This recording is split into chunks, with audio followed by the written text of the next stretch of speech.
Welcome to Man Does Tech, where I solve the problems you didn't even know you had. In this video, I will show you how to make delicious hot chocolate the easy way.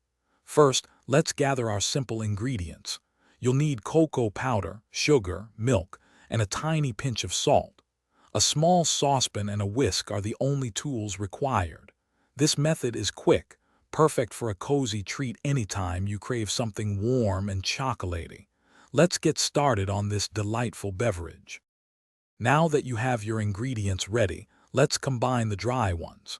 In your saucepan, whisk together 2 tablespoons of cocoa powder and 2 tablespoons of sugar. Don't forget to add a tiny pinch of salt. It really helps to bring out the rich chocolate flavor.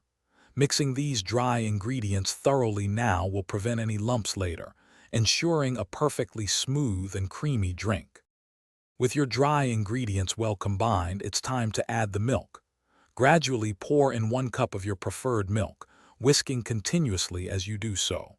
This helps create a smooth, lump-free base. Place the saucepan over medium heat, stirring occasionally. You want to heat the mixture until it's hot and steaming, but be careful not to let it boil. Just warm it gently. Once your hot chocolate is perfectly heated, carefully pour it into your favorite mug. Now comes the fun part, customization. You can top it with a generous dollop of whipped cream, a handful of fluffy marshmallows, or a light sprinkle of cinnamon. For an extra layer of flavor, stir in a 1/4 teaspoon of vanilla extract. Enjoy your wonderfully easy and comforting hot chocolate. Thanks for watching. If you found this helpful, don't forget to like and subscribe.